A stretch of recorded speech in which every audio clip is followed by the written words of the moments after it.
Hi viewers, இன்றைக்கி நாம் 10th standard social science ஹிஸ்ட்ரியில் அழகு 9 தமிழ்நாட்டில் விடுதலை போராட்டம் பார்க்கலாம். ஃபுல்லாக அந்த லெசன் ஃபுல்லாக அந்த வீடியோவில் பார்க்கலாம். அதுக்கு முன்னாடி சப்ஸ்கிரைப் பண்ணிக்கோங்க வீவர்ஸ், அப்போ தான் அடுத்தடுத்த வீடியோ உங்களுக்கு நோட்டிஃபை ஆகும். வாங்க பார்க்கலாம்.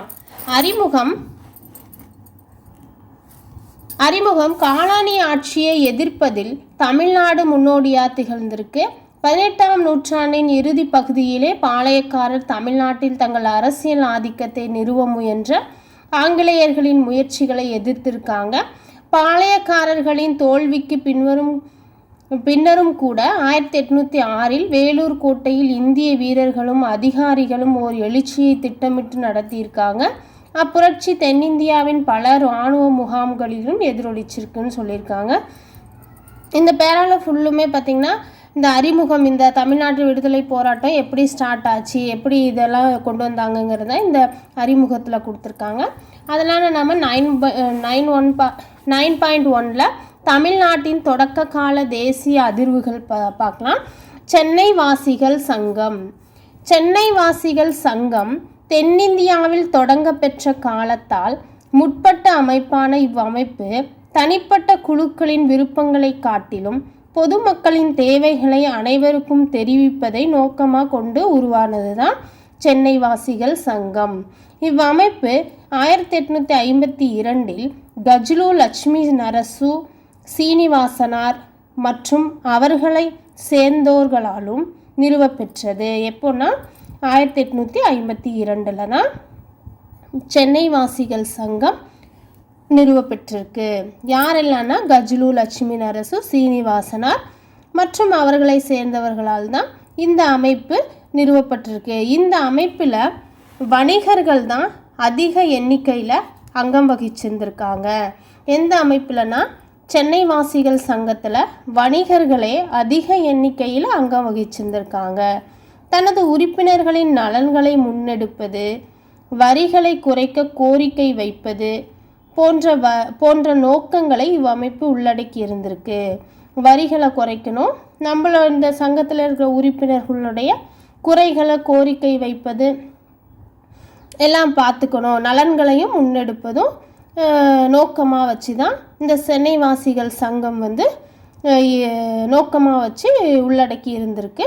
மேலும் கிறிஸ்துவ சமய பரப்பாளர்களின் செயல்பாடுகளுக்கு அரசு ஆதரவு அளித்ததை எதிர்த்தனர்.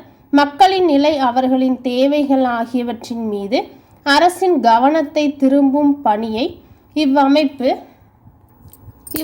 மேற்கொண்டிருக்கு. வருவாய்த்துறை அதிகாரிகளால் விவசாயிகள் சித்திரவதைப்படுத்துவதற்கு எதிராக இவ்வமைப்பு MNA நடத்திய போராட்டம் முக்கியமான பங்களிப்பாகும். இவ்வமைப்பு மேற்கொண்ட முயற்சிகளால் சித்திரவதை ஆணையம் நிறுவப்பட்டது. இந்த அமைப்பு மேற்கொண்ட முயற்சினால்தான் சித்திரவதை ஆணையம்னு சொல்லி ஒரு ஆணையத்தை நிறுவியிருக்காங்க. அதன் விளைவாக சித்திரவதை முறைகள் மூலம் கட்டாய வரி வசூல் முறையை நியாயப்படுத்திய சித்திரவதை சட்டம் ஒழிக்கப்பட்டது. இதன் மூலமாக தான் கட்டாயமாக வரி வசூல் செய்திருக்காங்க. அந்த சித்திரவதை சட்டம் இது மூலமாக தான் ஒழிக்கப்பட்டது. இருந்த போதிலும் இவ்வமைப்பு 1862 பின்னர் செயலிலிருந்து இல்லாமல் ஆனது. நெக்ஸ்ட்டு தேசியவாத பத்திரிகைகளின் தொடக்கங்கள். தி இந்து மற்றும் சுதேசி மித்திரன், இது தேசியவாத பத்திரிகைகள் தொடக்கங்கள் தான். எது தேசியவாத பத்திரிகைகள்லாம் தி ஹிந்து, சுதேசி மித்திரன் தான். ஃபஸ்ட்டு டி முத்துசாமி என்பவர் சென்னை உயர்நீதிமன்றத்தின் முதல் இந்திய நீதிபதியாக 1817 நியமிக்கப்பட்டார். நம்மளுடைய முதல் இந்திய நீதிபதி யாருன்னா டி முத்துசாமி. உயர் நீதிமன்றத்தின் முதல் இந்திய நீதிபதி டி முத்துசாமி. ஆண்டு 1877 நியமிக்கப்பட்டிருக்காரு. சென்னை மாகாணத்தில் பெரும் பரபரப்பு ஏற்படுத்தியது. இந்த நிகழ்வு சென்னை மாகாணத்தில் பெரும் பரபரப்பை ஏற்படுத்தி இருக்குது. ஒரு இந்தியர் எப்படி நீதிபதியாக பணியமர்த்தப்பட்டதை சென்னையை சேர்ந்த அனைத்து பத்திரிகைகளும் விமர்சனம் செய்ய தொடங்கியிருக்கு. எதிர்ப்பு தெரிவித்த அனைத்து பத்திரிகைகளும் ஐரோப்பியர்களால் நடத்தப்படுவதை கல்வி கற்க இளைஞர்கள், அதாவது எதெல்லாம் எதிர்த்துதோ அதெல்லாம் ஐரோப்பியர்களால் நடத்தப்பட்டது, அந்த பத்திரிகைகள் தான் அப்படின்னு சொல்லி கல்வி கற்ற இளைஞர்கள் உணர்ந்து கொண்டாங்க. இது குறித்து இந்தியர்கள் எண்ணங்களை வெளிப்படுத்த ஒரு செய்தி பத்திரிகை தேவை என்பது உணரப்பட்டுச்சு. அப்போ தான் ஜி சுப்பிரமணியம், எம் வீரராகவாச்சாரி மற்றும் இவர்களின் நண்பர்கள் 4 ஆகியோர் இணைந்து தான் 1878 தி ஹிந்து எனும் செய்தி பத்திரிகையை தொடங்கினர். யாரெல்லனா ஜி சுப்பிரமணியம், எம் வீரராகவாச்சாரி, அவர்களின் நண்பர்கள் 4 பேர் சேர்ந்தோம் 1878 தி ஹிந்து எனும் செய்தி பத்திரிகையை தொடங்கியிருக்காங்க. அப்புறம் மிக விரைவில் இச்செய்தி பத்திரிகை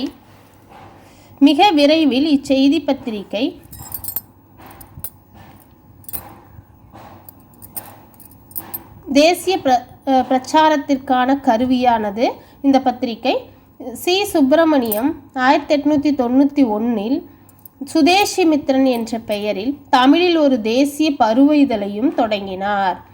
தமிழில் ஒரு பருவ இதழ் தொடங்கப்பட்டிருக்கு. யாருன்னா ஜி சுப்பிரமணியம் தான் தொடங்கியிருக்காரு. 1891 சுதேசி மித்திரன் அதனுடைய பெயர். சுதேசி மித்திரன் என்ற பெயரில் தான் தமிழில் ஒரு தேசிய பருவ இதழை தொடங்கினார் ஜி சுப்பிரமணியம்.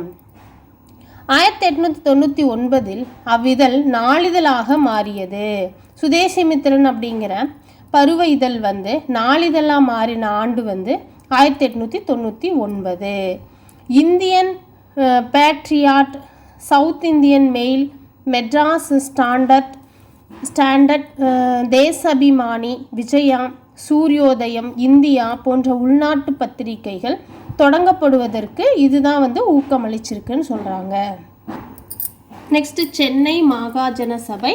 இந்த சென்னை மகாஜன சபை தென்னிந்தியாவில் தெளிவான தேசிய நோக்கங்களுடன் துவங்க பெற்ற தொடக்க கால அமைப்பு சென்னை மகாஜன சபையாகும். 1884 May 16 M Veeraraghavachari, P Anandacharlu, P Rangaiah மற்றும் சிலரால் நிறுவப்பட்ட இவ்வமைப்பின் முதல் தலைவராக பி ரங்கையா பொறுப்பேற்றார். சென்னை மகாஜன சபையுடைய முதல் தலைவராக B Rangaiah பொறுப்பேற்றிருக்காரு.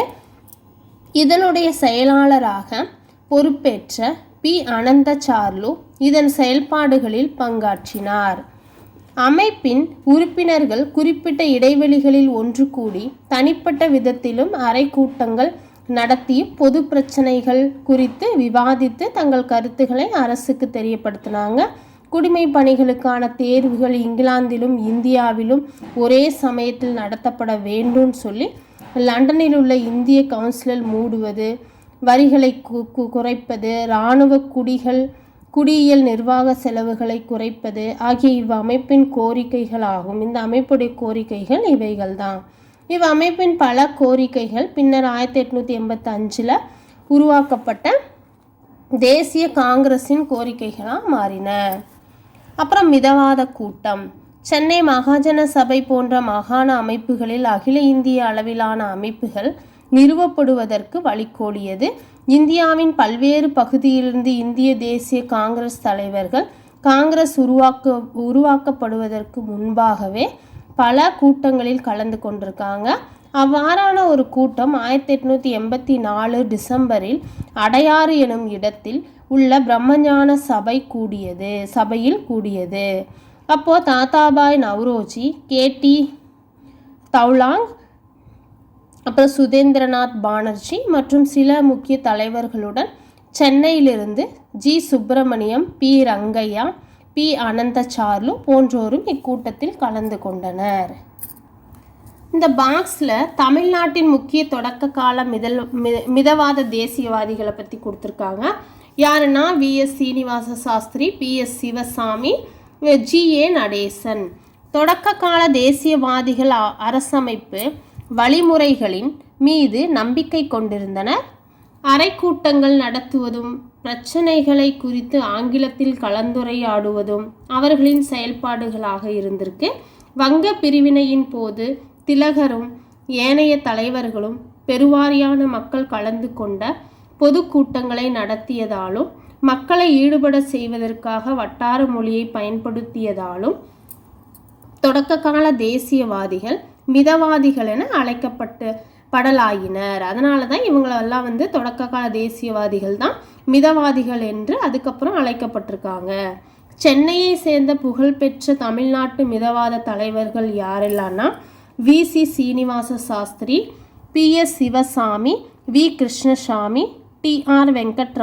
வெங்கட்ரமணார், G A. Natesan, T M. Madhavrao மற்றும் எஸ். சுப்பிரமணியார் ஆகியோர் ஆவர். அதுக்கப்புறம் இந்திய தேசிய காங்கிரஸின் முதல் கூட்டம் எங்கே நடந்திருக்குன்னா 1885 பம்பாயில் நடைபெற்றது. இந்திய தேசிய காங்கிரஸின் முதல் கூட்டம் 1885 பம்பாயில் நடைபெற்றது முதல் கூட்டம். அப்புறமா மொத்தம் கலந்து கொண்ட 72 பிரதிநிதிகளில் 22 பிரதிநிதிகள் சென்னையை சேர்ந்தவர்களாக இருந்திருக்காங்க. மொத்தமாக அதில் வந்து 72 பிரதிநிதிகள் கலந்து கொண்டிருக்காங்க. அதில் 22 பேர் வந்து சென்னையை சேர்ந்தவராக இருந்திருக்காங்க. அப்புறம் இந்திய தேசிய காங்கிரஸின் இரண்டாவது மாநாடு, ஃபஸ்ட்டு மாநாடு வந்து 1885 பம்பாயில், இரண்டாவது மாநாடு 1886 ஒரு வருஷம் கழித்து கொல்கத்தாவில் தாத்தாபாய் நவ்ரோஜியின் தலைமையில் நடைபெற்றிருக்கு. இரண்டாவது மாநாடு ஒரு வருஷம் கழித்து 1886 கொல்கத்தாவில் தாத்தாபாய் நவ்ரோஜியின் தலைமையில் நடைபெற்றிருக்கு. இது நல்லா நோட் பண்ணிக்கோங்க.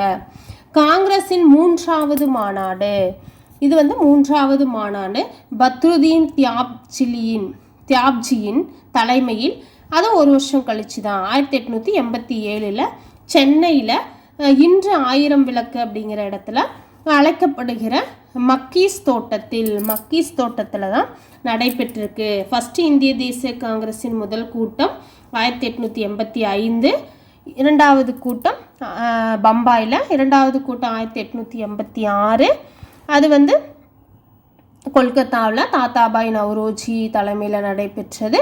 மூன்றாவது மாநாடு வந்து பக்ருதீன் தியாப்ஜியின் தலைமையில், மூணாவது மாநாடு 1887 சென்னையில் இப்போ 1000 விளக்கு என்று அழைக்கப்படுகிற மக்கீஸ் தோட்டத்தில் தான் நடைபெற்றிருக்கு. இது நல்லா நோட் பண்ணிக்கோங்க. அதில் கலந்து கொண்ட அந்த கூட்டத்தில் கலந்து கொண்ட 603வது கூட்டத்தில் 607 பேர் கலந்து கொண்டிருக்காங்க. அகில இந்திய பிரதிநிதிகள் எத்தனை பேர்னா 362 பிரதிநிதிகள் இருந்திருக்காங்க. சென்னை மாகாணத்தை சேர்ந்தவர்களாக அவங்க இருந்திருக்காங்க. யாருன்னா 607 பேர் வந்து மூன்றாவது கூட்டத்தில் மக்கீஸ் தோட்டத்தில் கலந்து கொண்டாங்க. அதில் வந்து 362 பிரதிநிதிகள் சென்னை மாகாணத்தை சேர்ந்தவர்களாக இருந்திருக்காங்க. நெக்ஸ்ட் இந்த பாக்ஸில் தமிழ்நாடு அன்றைய சென்னை மாகாணத்தின் ஒரு பகுதியாக இருந்திருக்கு. சென்னை மாகாணம் என்பது இன்றைய ஆந்திர பிரதேசத்தின் பெரும் பகுதிகளையும் கடற்கரை மாவட்டங்கள் மற்றும் ராயலசீமா கர்நாடகாவையும் அது வந்து பெங்களூரு, பெல்லாரி, தெற்கு கனரா, கேரளாவையும் மற்றும் ஒடிசாவின் சில பகுதிகளையும் உள்ளடக்கியதாக இருந்திருக்குது. ஒடிசாவில் வந்து கஞ்சம், கேரளாவில் வந்து மலபார், இதுதான் உள்ளடக்கியதாக இருந்திருக்கு. நெக்ஸ்ட் சுதேசி இயக்கம். வங்க பிரிவினை 1905 சுதேசி இயக்கத்திற்கு இட்டு சென்ற விடுதலை போராட்டத்தின் போக்கை மாற்றி அமைத்தது. இந்தியாவின் பல பகுதிகளில் குறிப்பாக வங்காளம், பஞ்சாப் மற்றும் மகாராஷ்டிரா ஆகிய பகுதிகளில் புகழ்பெற்ற தலைவர்கள் தோன்றினர். கொல்கத்தா காங்கிரஸில் மேற்கொள்ளப்பட்ட திட்டத்தின்படி சுதேசி நிறுவனங்களை ஊக்குவித்தல், அந்நிய பண்டங்களை புறக்கணித்தல், தேசிய கல்வியை முன்னெடுத்தல் ஆகியவற்றை அவர்கள் நடைமுறைப்படுத்தினர். நெக்ஸ்ட் தமிழ்நாட்டில் எதிர்வினை. வ.உ. சிதம்பரனார், வி. சக்கரையார், சுப்பிரமணிய பாரதி, வ.உ. சிதம்பரனார், வி. சக்கரையார் ஆகியோர் தமிழ்நாட்டை சேர்ந்த சிறந்த தலைவர்களாக இருந்திருக்காங்க. அப்போது யாரெல்லாம்னா வ.உ.சி. சிதம்பரனார், வி. சக்கரையார், சுப்பிரமணிய பாரதி, சுதேந்திரநாத் ஆரியா ஆகியோர் தமிழ்நாட்டை சேர்ந்த சிறந்த தலைவர்களாக இருக்காங்க. அப்போது தமிழ்நாட்டில் பல்வேறு பகுதிகளில் ஆயிரக்கணக்கில் பொதுமக்கள் கலந்து கொண்ட பொதுக்கூட்டங்கள் நடத்தப்பட்டிருக்கு. மக்களை திரட்டுவதற்கு முதலாக தமிழ் பயன்படுத்தப்பட்டது. முதலாக மக்களை திரட்டுவதற்கு அங்கே தமிழ் பயன்படுத்தப்பட்டிருக்கு. மக்களின் நாட்டுப்பற்று உணர்வையும் தட்டி எழுப்புவதில் சுப்பிரமணிய பாரதியின் தேசபக்தி பாடல்கள், அப்போ சுப்பிரமணியின் தேசபக்தி பாடல்கள் தான் முக்கியமானவைகளாக இருந்திருக்கு. நாட்டு மக்களின் நாட்டுப்பற்று உணர்வுகளை தட்டி எழுப்புவதில் யாருடைய பாடல்கள் முக்கியமானதாக இருந்திருக்குன்னா சுப்பிரமணிய பாரதியின் தேசபக்தி பாடல்கள் தான் முக்கியமானதாக இருந்திருக்கு. அப்புறமா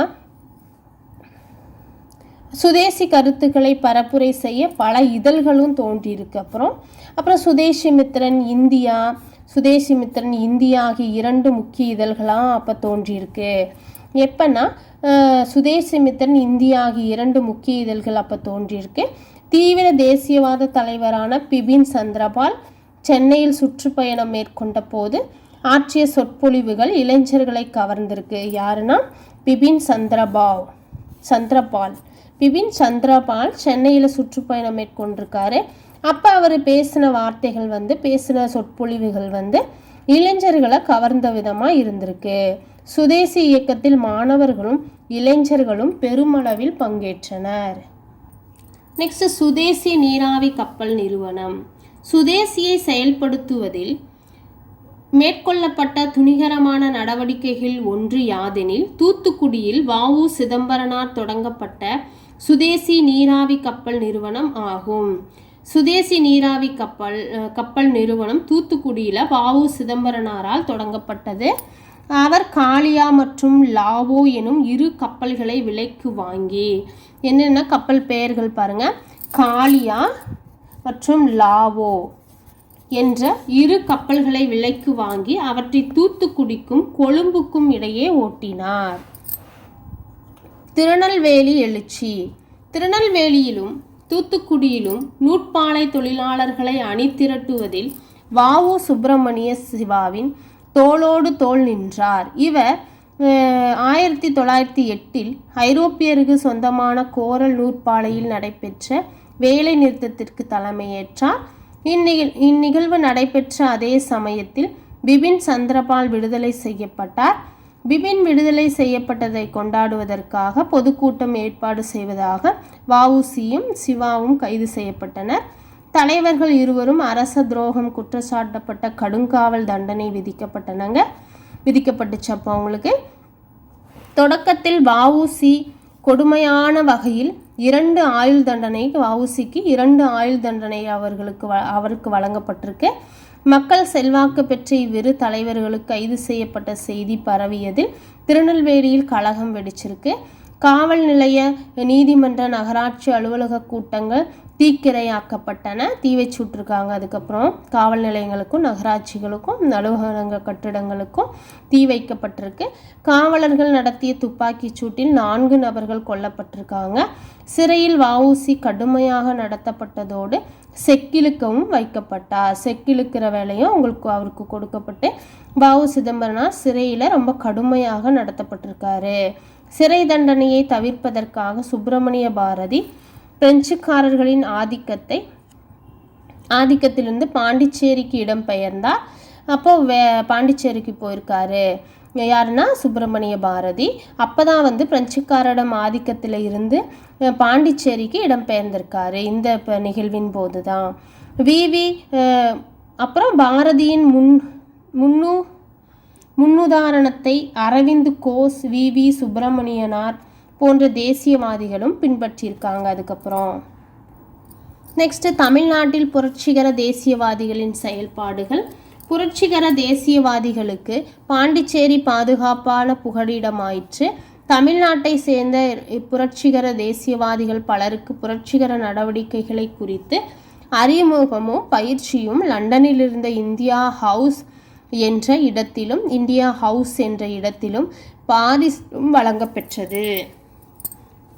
இந்தியா ஹவுஸ் என்ற இடத்துல தமிழ்நாட்டை சேர்ந்த புரட்சிகர தேசியவாதிகள் பலருக்கு புரட்சிகர நடவடிக்கைகளை கொடுத்த அறிமுகமும் பயிற்சியும் எங்கன்னா பயிற்சி வழங்கப்பட்டிருக்கு. அது லண்டனில் இருந்து இந்தியா ஹவுஸ் என்ற இடத்திலும் பாரிஸிலும் வழங்கப்பட்டிருக்கு. அவர்களில் முக்கியமானவர்கள் எம்பிடி ஆச்சாரியா, பி சுப்பிரமணியார் மற்றும் டிஎஸ்எஸ் ராஜன் ஆகியோர் ஆவர். அவர்கள் புரட்சிகர நூல்களை பாண்டிச்சேரியின் வழியாக சென்னையில் தான் இந்தியா, விஜயா, சூரியோதயம் ஆகிய பாண்டிச்சேரியிலிருந்து வெளிவந்தன. அதுக்கப்புறம் புரட்சிவாத செய்தித்தாள்களான இந்தியா, விஜயா, சூரியோதயம் இந்த 3 இதழ்களும் பாண்டிச்சேரியிலிருந்து வெளிவந்திருக்கு. அப்புறம் ஆஸ் கொலை வந்து 1904 நீலகண்ட பிரம்மச்சாரியும் வேறு சிலரும் பாரத மாதா சங்கம் எனும் இரகசிய அமைப்பை உருவாக்கியிருக்காங்க. ஆங்கிலேய அதிகாரிகளை கொல்வதன் மூலம் மக்களிடையே நாட்டுப்பற்று உணர்வை தூண்டுவதே இந்த அமைப்பின் நோக்கமாக இருந்திருக்கு. செங்கோட்டையை சேர்ந்த வாஞ்சிநாதன் இவ்வமைப்பால் உள்ளுணர்வு தூண்டப்பட்டார். அவர் 1911 ஜூன் 17 திருநெல்வேலி மாவட்ட ஆட்சியரான ராபர்ட் டபிள்யூ.டி.வி. ஆஸ் என்பவரை மணியாச்சி ரயில் நிலையத்தில், இதெல்லாம் ரொம்ப இம்பார்ட்டன்ட், மணியாச்சி ரயில் நிலையத்தில் ரயில் சந்திப்பில் சுட்டு கொன்றார். அதன் பின்னர் தன்னைத்தானே சுட்டு அவர் இறந்துட்டார். யாருன்னா இங்கே பாருங்கள், இது மறுபடியும் இப்போ சொல்கிறேன், நல்லா நோட் பண்ணிக்கோங்க. 1904 தான் பாரத மாதா சங்கம் எனும் ரகசிய அமைப்பு உருவாக்கியிருக்காங்க. இது முக்கியமானது என்னென்னா 1911 ஜூன் 17 திருநெல்வேலி மாவட்ட ஆட்சியராக கலெக்டராக இருந்திருக்காரு ராபர்ட் டபிள்யூ.டி.வி. ஆஸ் அவரை மணியாச்சி ரயில் சந்திப்பில் சுட்டு கொண்டிருக்காரு. மணியாச்சி ரயில் நிலையத்தில் சுட்டு கொண்டுட்டு அதன் பிறகு தன்னைத்தானே அவரும் சுட்டு இறந்து போயிருக்காரு. அப்புறம் அன்னி பெசன்ட் அம்மையாரும் தன்னாட்சி இயக்கமும். ஸ்டூடெண்ட், இது வாஞ்சிநாதன், இது நல்லா நோட் பண்ணிக்கோங்க. செங்கோட்டையை சேர்ந்த வாஞ்சிநாதன் தான் இந்த அமைப்பினால உள்ளுணர்வு தூண்டப்பட்டிருக்காரு. இந்த அமைப்பினால ரொம்ப ஈர்க்கப்பட்டு அவர் தான் ஆசை கொலை செய்திருக்காரு. யாருன்னா வாஞ்சிநாதன். 1911 ஜூன் 17 திருநெல்வேலி கலெக்டராக இருந்த ராபர்ட் டபிள்யூ.டி.இ. ஆஷை மணியாச்சி ரயில் சந்திப்பில் சுட்டு கொண்டுட்டு வாஞ்சிநாதன் தன்னைத்தானே சுட்டு கொண்டிருக்காரு. அப்புறம் அன்னி பெசன்ட் அம்மையாரும் தன்னாட்சி இயக்கமும், இதுவும் ரொம்ப இம்பார்ட்டன்ட், இதுவும் நல்லா நோட் பண்ணிக்கோங்க. தீவிர தேசியவாதிகளும் புரட்சிகர தேசியவாதிகளும் இரும்பு கரம் கொண்டு அடக்கப்பட்ட நிலையில் மிதவாத தேசியவாதிகள் சில அரசமைப்பு சீர்திருத்தங்கள் செய்யப்படலாம் என நம்பினாங்க. இருந்த போதிலும் மிண்டோ மார்லி சீர்திருத்தங்கள் பொறுப்பாட்சியை வழங்கவில்லை என்பதால் அவர்கள் மனம் சோர்வடைந்தாங்க. இவ்வாறு தேசிய இயக்கம் தளர்வுற்று இருந்த நிலையில தான் பிரம்மஞான சபையின் தலைவரும் அயர்லாந்து பெண்மணியுமான அன்னி பெசன்ட், பிரம்மஞான சபையின் தலைவர் யாருன்னா அன்னி பெசன்ட் தான். அயர்லாந்து பெண்மணியும் அன்னி பெசன்ட் தான். அயர்லாந்தில் தன்னாட்சி அமைப்புகள் அடியொற்றி தன்னாட்சி இயக்கத்தை 1916 தன்னாட்சி இயக்கத்தை தொடங்கிய அவர், தன்னாட்சி இயக்கத்தை அன்னி பெசன்ட் அம்மையார் எப்போ தொடங்கியிருக்காங்கன்னா 1916 இதில் தான் தன்னாட்சி இயக்கத்தை தொடங்கியிருக்காரு. அவர் அகில இந்திய அளவில் தன்னாட்சி வழங்கப்பட வேண்டும் என்ற கோரிக்கையை முன்னெடுத்து சென்றவர் அவர் அன்னி பெசன்ட் அம்மையார். இச்செயல் திட்டத்தில் ஜிஎஸ் அருண்டேல், பிபி வாடியா மற்றும் சிபி ராமசாமி ஆகியோர் அவருக்கு துணை நின்றிருக்காங்க அன்னி பெசன்ட் அம்மையாருக்கு. இவர்கள் கோரிய தன்னாட்சி ஆங்கில அரசிடம் ஓரளவிற்கான விசுவாசத்தையே கொண்டிருந்ததாக அமைந்தது. தன்னுடைய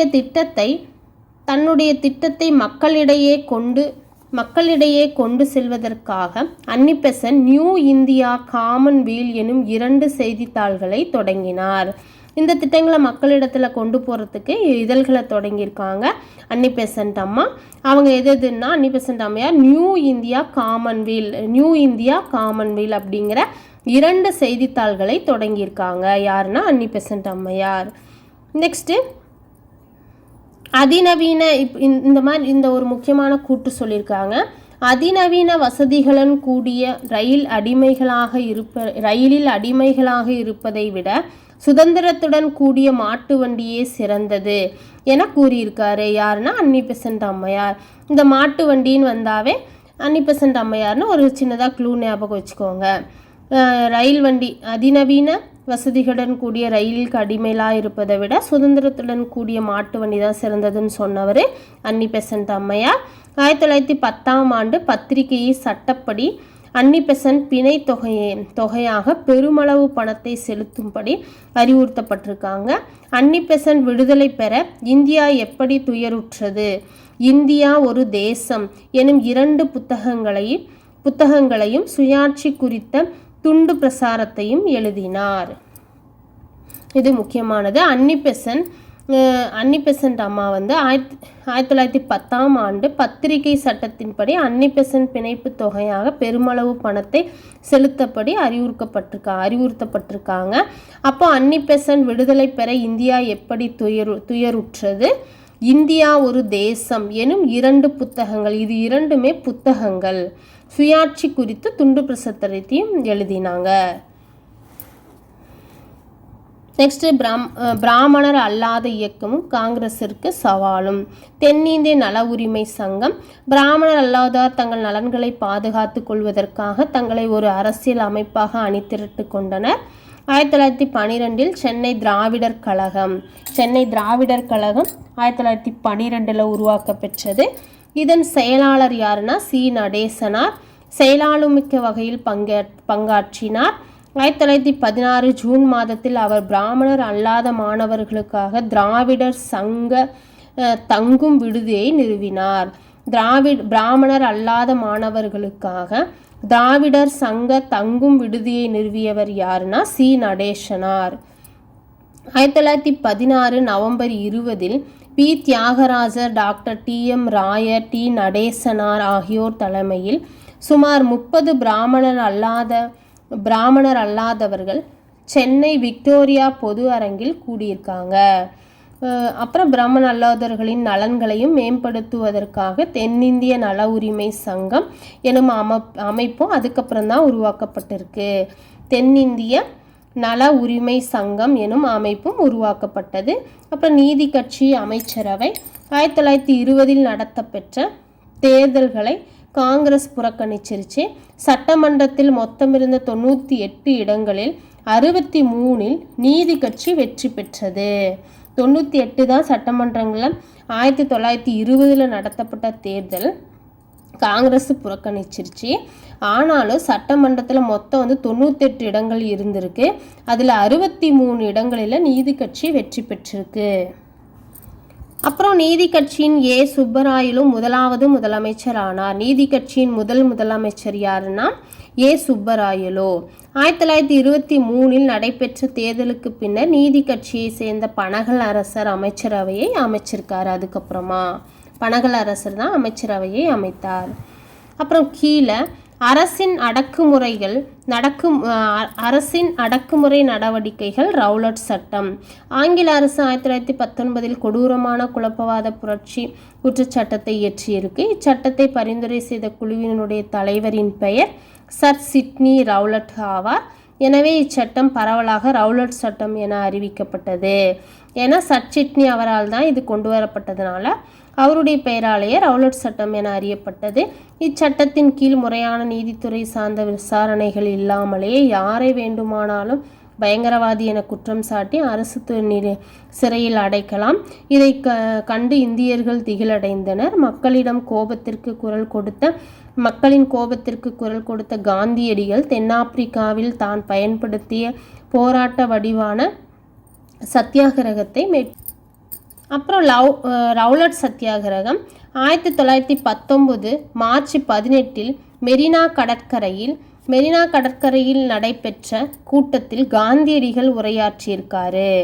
1919 ஏப்ரல் 6 கருப்பு சட்டத்தை எதிர்க்கும் நோக்கில் கடையடைப்பு வேலை நிறுத்தங்களும் நடத்தப்பட்டன. தமிழ்நாட்டின் பல பகுதிகளிலும் எதிர்ப்பு ஆர்ப்பாட்டங்கள் நடைபெற்றிருக்கு.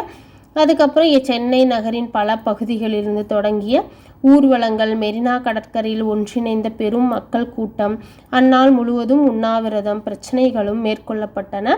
சென்னை சென்னை சத்தியாகிரக சபை என்ற அமைப்பு அப்போ நிறுவப்பட்டிருக்கு. ராஜாஜி, கஸ்தூரி ரங்கர், சத்யமூர்த்தி, ஜார்ஜ் ஜோசப் ஆகியோர் கூட்டத்தில் உரை நிகழ்த்தினர். தொழிலாளர்களுக்கென தனியாக நடத்தப்பட்ட கூட்டம் ஒன்றில் வி. கல்யாண் சுந்தர், அதாவது தொழிலாளர்களுக்காக நிறுவப்பட்ட கூட்டத்தில் திருவிகா, பி. வாடியா, வஉசி ஆகியோர் உரையாற்றியிருக்காங்க. தொழிலாளர்களுக்கு, மாணவர்களுக்கும் பெண்களுக்கும் பெருவாரியான எண்ணிக்கையில் பங்கேற்றதே இவ்வியக்கத்தின் முக்கிய அம்சமாகும். தொழிலாளர்களுக்காக தனியாக நடத்தப்பட்ட கூட்டத்தில் வி. கல்யாண சுந்தரம், அதாவது திருவிகா, பி. வாடியா, வஉ. சிதம்பரனார் ஆகியோர் உரையாற்றியிருக்காங்க. இதை நல்லா நோட் பண்ணிக்கோங்க. நெக்ஸ்ட் கிலாபத் இயக்கம். ஜாலியன் வாலாபாக் படுகொலையை தொடர்ந்து அதற்கு காரணமான ஜெனரல் டயர் அனைத்து குற்றச்சாட்டுகளில் இருந்தும் விடுவிக்கப்பட்டதோடு அல்லாமல் அவருக்கு பரிசுகளும் வெகுமதிகளும் வழங்கப்பட்டன. முதல் உலகப் போருக்கு பின் துருக்கியின் கலிபா அவமரியாதை செய்யப்பட்டதுடன் அவரது அனைத்து அதிகாரங்களும் பறிக்கப்பட்டன. கலிபா பதவியை மீட்பதற்காக கிலாபத் இயக்கம் தொடங்க பெற்றது. பெரும்பாலும் தேசிய இயக்கத்திலிருந்து ஒதுங்கி இருந்த முஸ்லீம்கள் தற்போது பெரும் எண்ணிக்கையில் பங்கேற்க தொடங்கினாங்க. தமிழ்நாட்டில் 1920 ஏப்ரல் 17 மௌலானா சவுக்கத் அலி தலைமையேற்ற ஒரு பொதுக்கூட்டத்துடன் கிலாபத் நாள் கடைபிடிக்கப்பட்டது. தமிழ்நாட்டில் 1920 ஏப்ரல் 17 மௌலானா சவுலத் அலி தலைமையேற்ற ஒரு பொதுக்கூட்டத்துடன் கிலாபத் நாள் கடைபிடிக்கப்பட்டது. இதை போன்றே ஒரு மாநாடு ஈரோட்டிலும் நடத்தப்பட்டிருக்கு. வாணியம்பாடி கிலாபத் எழுச்சி நடவடிக்கைகளின் முக்கிய மையமாக திகழ்ந்திருக்கு. வாணியம்பாடி கிலாபத் எழுச்சி நடவடிக்கைகளின் முக்கிய மையமாக திகழ்ந்திருக்கு. எதுனா வாணியம்பாடி. நெக்ஸ்ட் ஒத்துழையாமை இயக்கம். ஒத்துழையாமை இயக்கத்தின் போது தமிழ்நாடு செயல் துடிப்புடன் விளங்கியது. அதுக்கப்புறம் சி. ராஜாஜியும் ஈவே ராமசாமியும் பின்னர் பெரியார் என அழைக்கப்பட்டார். அதுக்கப்புறம் தான் ஈவே ராமசாமி ஈவேரா அப்படிங்கிறத பெரியார் என அழைக்கப்பட்டது அதுக்கப்புறம் தான். இது நல்லா நோட் பண்ணிக்கோங்க. ஒத்துழையாமை இயக்கத்தில் தான் ஈவேராவை பெரியார் என அழைக்கப்பட்டிருக்காரு. தலைமையேற்று நடத்தினார். முஸ்லீம் லீக்கை சென்னை கிளையை நிறுவிய யாகூப் ஹாசன் என்பாருடன் ராஜாஜி நெருக்கமாக செயல்பட்டார். இதன் காரணமாக தமிழ்நாட்டில் ஒத்துழையாமை இயக்கத்தின் போது இந்துக்களும் இஸ்லாமியர்களும் இணைந்து நெருக்கமாக செயல்பட்டிருக்காங்க. எங்கப்போனா ஒத்துழையாமை இயக்கத்தில். நெக்ஸ்ட் வரிகொடா இயக்கமும் கள்ளுக்கடை மறியல் இயக்கமும். ஒத்துழையாமை இயக்கத்தின் ஒரு பகுதியாக பல இடங்களில் விவசாய வரி கொடுக்க மறுத்திருக்காங்க. தஞ்சாவூரில் வரிகொடா இயக்கம் ஒன்று நடைபெற்றிருக்கு. சட்டமன்றங்களும் பள்ளிகள் மற்றும் நீதிமன்றங்கள் ஆகியவை புறக்கணிக்கப்பட்டிருக்கு. அந்நிய பொருட்களும் புறக்கணிக்கப்பட்டதாக இருந்திருக்கு. பல பகுதிகளில் தொழிலாளர்களின் வேலை நிறுத்தங்கள் அதிக எண்ணிக்கையில் நடைபெற்றிருக்கு. அவற்றின் பல தேசிய தலைவர்களால் வழிநடத்தவும் பட்டிருக்கு. தமிழ்நாட்டில் நடைபெற்ற ஒத்துழையாமை இயக்கத்தின் முக்கிய அம்சமாக திகழ்ந்தது கள்ளுக்கடைகளுக்கு எதிரான போராட்டங்கள் தான் ஒத்துழையாமை இயக்கத்துக்கு முக்கிய அம்சமாக இருந்திருக்கு. கள்ளுக்கடைக்கு எதிரான போராட்டங்கள்.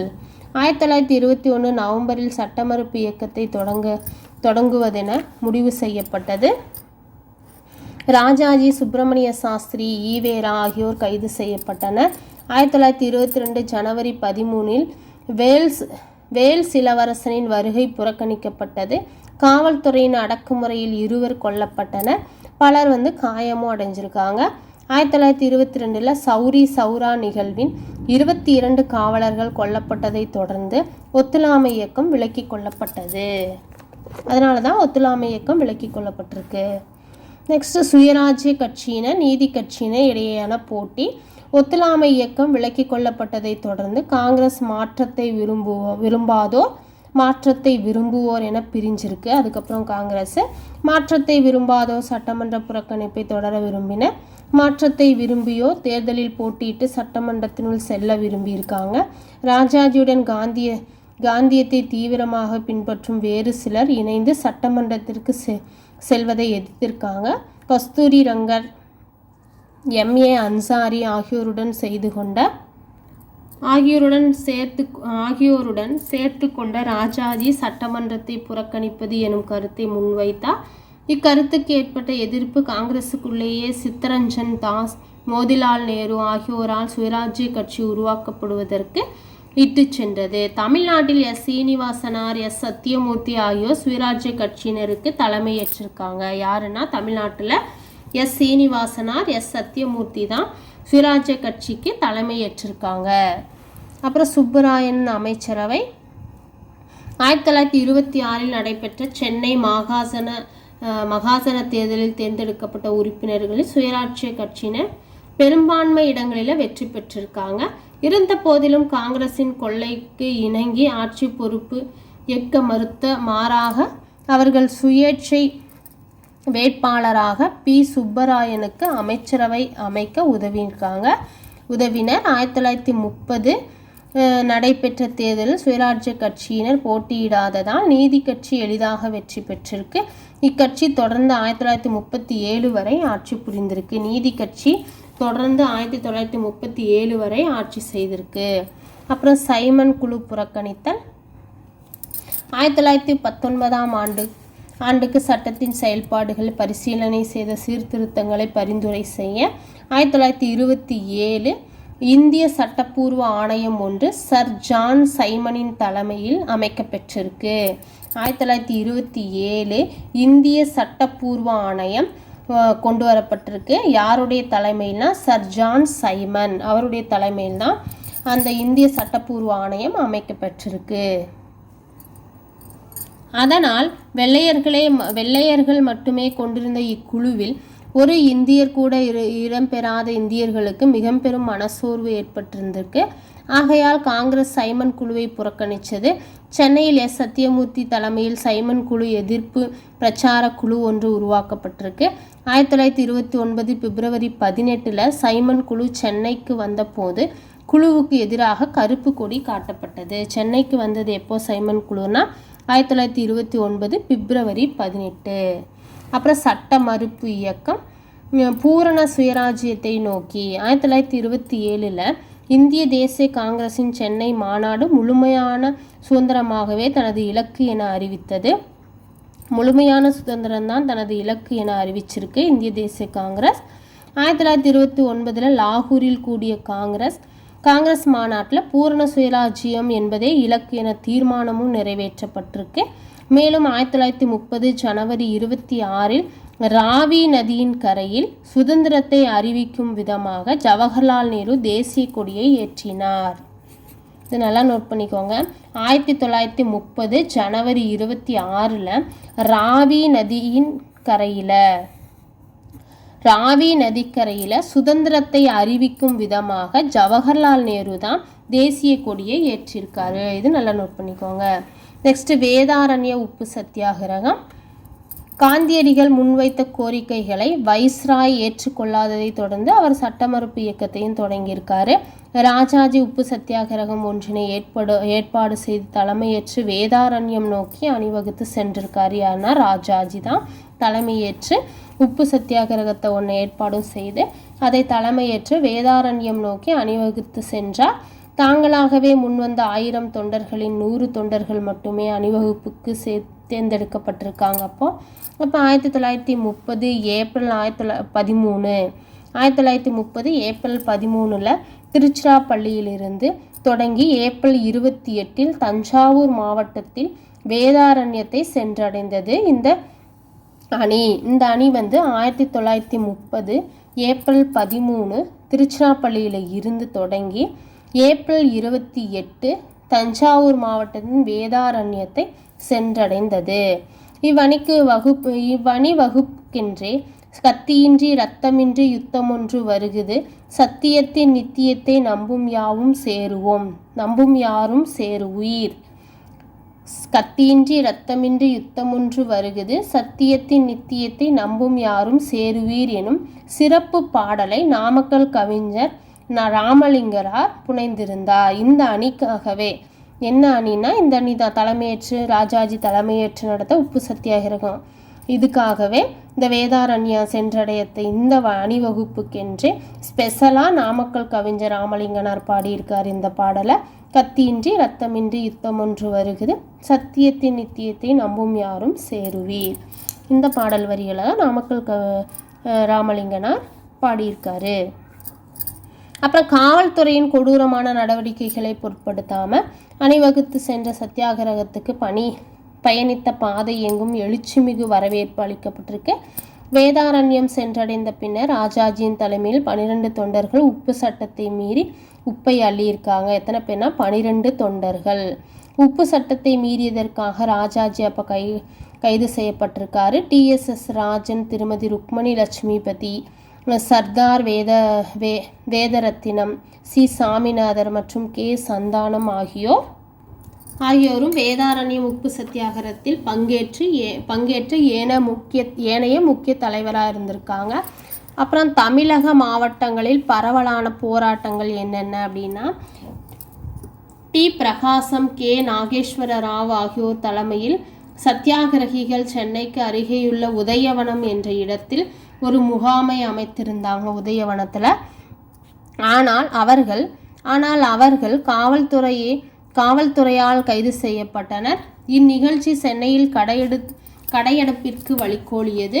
கடையெடுப்பு நடந்திருக்கு. அதுக்கப்புறம் 1930 ஏப்ரல் 27 திருவல்லிக்கேணியில் காவல்துறையினுடன் மோதல் ஏற்பட்டது.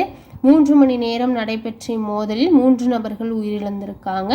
ராமேஸ்வரத்தில் உப்பு சத்தியாகிரக மேற்கொள்ள முயற்சி தொண்டர்கள் கைது செய்யப்பட்டிருக்காங்க. மாகாணம் முழுவதிலும் நூற்பாலை தொழிலாளர்கள் வேலை நிறுத்தம் செய்தனர். பெண்கள் மிகுந்த ஆர்வத்துடன் பங்கேற்றிருக்காங்க. உப்பு சட்டங்களை மீறியதற்காக அபராதம் கட்டிய முதல் பெண்மணி யாருன்னா ருக்மணி லட்சுமிபதி. பாருங்க, உப்பு சத்தியாகிரகத்தை மேற்கொள்ள மாகாணம் முழுவதும் நூற்பாலை தொழிலாளர்கள் வேலை நிறுத்தம் செய்தனர். உப்பு சட்டங்களை மீறியதற்காக அபராதம் கட்டிய முதல் பெண்மணி யாருன்னா ருக்மணி லட்சுமிபதி ஆவார். இது ரொம்ப நோட் பண்ணிக்கோங்க, முக்கியம். உப்பு சட்டங்களை மீறியதற்காக அபராதம் கட்டிய முதல் பெண்மணி ருக்மணி லட்சுமிபதி ஆவார். இயக்கத்தை நசுக்க காவல்துறை கொடுமையான படைகளை பயன்படுத்தியது. 1932 ஜனவரி 26 பரவலாக ஆரியா என அழைக்கப்பட்ட பாஷ்யம் புனித ஜார்ஜ் கோட்டையின் உச்சியில் தேசிய கொடியை ஏற்றினார்.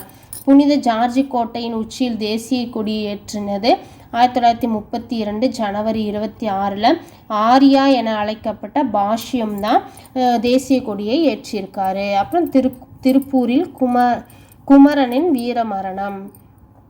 1932 ஜனவரி 11 திருப்பூரில் கொடிகளை ஏற்றி நாட்டுப்பற்று மிகுந்த பாடல்களை பாடி சென்ற ஊர்வலத்தினர் காவல்துறையினர் இரக்கமின்றி அடித்து உதைக்கப்பட்டனர். அப்புறமா பரவலாக திருப்பூர் குமரன் என்றழைக்கப்படும் OKSR குமாரசாமி தேசிய கொடியை உயர்த்தி பிடித்தவாறே விழுந்து இறந்தார். ஆகையால் இவர் கொடி காத்த குமரன் என புகழப்படுகிறார். யாருன்னா OKSR குமாரசாமி இதான் கொடி காத்த குமரன் என புகழப்படுகிறார்.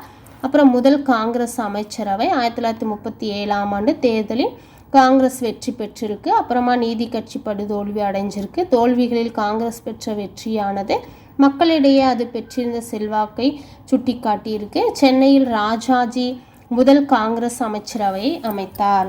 முதல்ல காங்கிரஸ் அமைச்சரவையை அமைத்தவர் யாருன்னா ராஜாஜி தான். மதுவிலக்கு பரிசோதனை முயற்சியாக சேலத்தில் அறிமுகம் செய்தார். அதை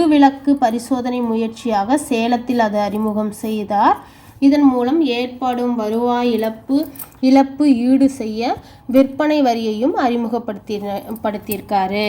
இதன் மூலமாக தான் ஏற்படும் வருவாய் இழப்பு ஏற்பட்டுரும் இல்லை, அதனால் அதை ஈடு செய்ய விற்பனை வரியை அறிமுகப்படுத்தியிருக்காரு ராஜாஜி.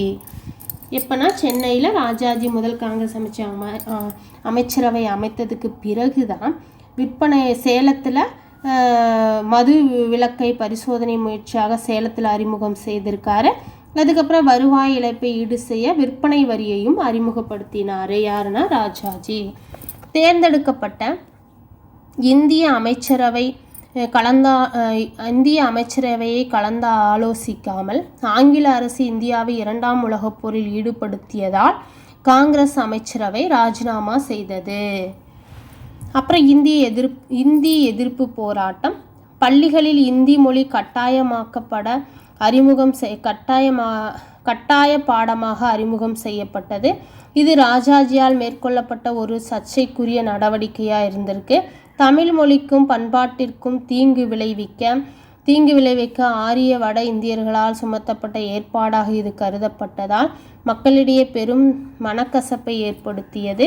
இதற்கு எதிராக ஈவேரா மிகப்பெரிய பரப்புரையை மேற்கொண்டார் பெரியார். அவர் இந்திய எதிர்ப்பு மாநாடு ஒன்றினை சேலத்தில் நடத்தினார். சேலத்தில் தான் ஃபஸ்ட்டு இந்திய எதிர்ப்பு மாநாடு நடத்தப்பட்டிருக்கு. பெரியார் நடத்தியிருக்காரு. உறுதியான செயல்பாட்டிற்கான திட்டத்தை இம்மாநாடு வடிவமைத்தது. இந்திய எதிர்ப்பு போராட்டத்திற்கு ஒடுக்கப்பட்டோர் கூட்டமைப்பில் முஸ்லீம் லீக்கை ஆதரவளித்தன. தாளமுத்து மற்றும் நடராஜன் என்னும் 2 ஆர்வமிக்க போராட்டக்காரர்கள் சிறையில் மரணமடைஞ்சிருக்காங்க. திருச்சியிலிருந்து சென்னைக்கு ஊர்வலம் ஒன்று திட்டமிடப்பட்டது. பெரியார் உட்பட 1200 போராட்டக்காரர்கள் கைது செய்யப்பட்டனர்.